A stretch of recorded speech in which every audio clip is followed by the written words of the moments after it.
Magandang gabi Pilipinas! Narito ang latest update sa lagay ng panahon ngayong gabi ng Friday, July 4, 2025. Para sa balita't gabay tungkol sa ulan, alon at hanging habagat, tutok lang sa ating forecast.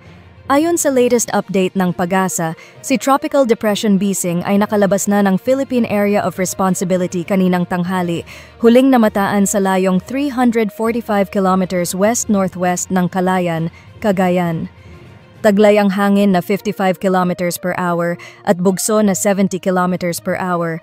Mabagal itong kumikilos pakanluran Hilaga sa 15 kilometers per hour.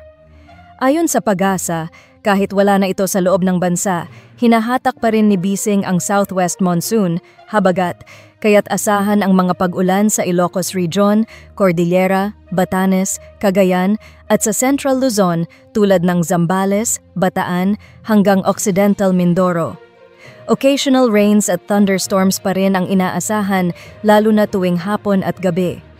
Sa Visayas, pinakamaulan ang western portion ng Panay Island bukas. Sa Mindanao, mainit sa tanghali pero may tsansa pa rin ng localized thunderstorms. At sa lagay ng karagatan, maalon sa baybayin ng Ilocos Norte, Batanes at Babuyan Islands ay posibleng umabot ng 3.5 meters. Sa western seaboards ng Luzon mula Ilocos hanggang Palawan, hanggang 2.5 meters. Delikado ito para sa maliliit na bangka. Makipag-ugnayan sa inyong local Coast Guard para sa safety advisory. At iyan ang latest update sa panahon ngayong gabi. Para sa mas detalyadong forecast, mag-like, mag-follow sa aming Facebook, mag-subscribe sa aming YouTube channel at i-click ang notification bell para sa mga ulat panahon na mabilis, malinaw at maaasahan. Maging ligtas po tayong lahat, lalo na ngayong weekend.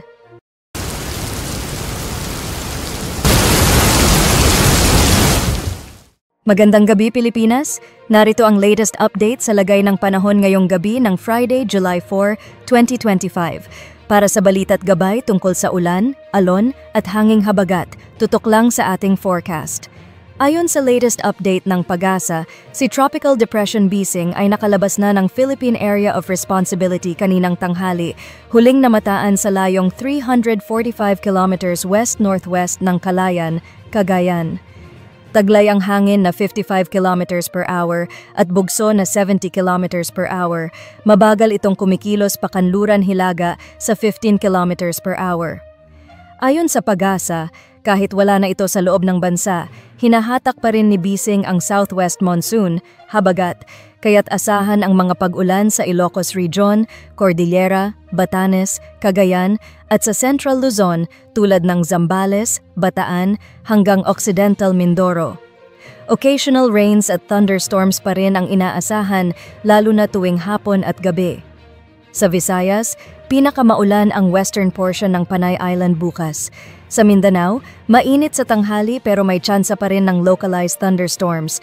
At sa lagay ng karagatan, maalon sa baybayin ng Ilocos Norte, Batanes at Babuyan Islands ay posibleng umabot ng 3.5 meters. Sa western seaboards ng Luzon mula Ilocos hanggang Palawan, hanggang 2.5 meters. Delikado ito para sa maliliit na bangka. Makipag-ugnayan sa inyong local Coast Guard para sa safety advisory. At iyan ang latest update sa panahon ngayong gabi. Para sa mas detalyadong forecast, mag-like, mag-follow sa aming Facebook, mag-subscribe sa aming YouTube channel at i-click ang notification bell para sa mga ulat panahon na mabilis, malinaw at maaasahan. Maging ligtas po tayong lahat, lalo na ngayong weekend.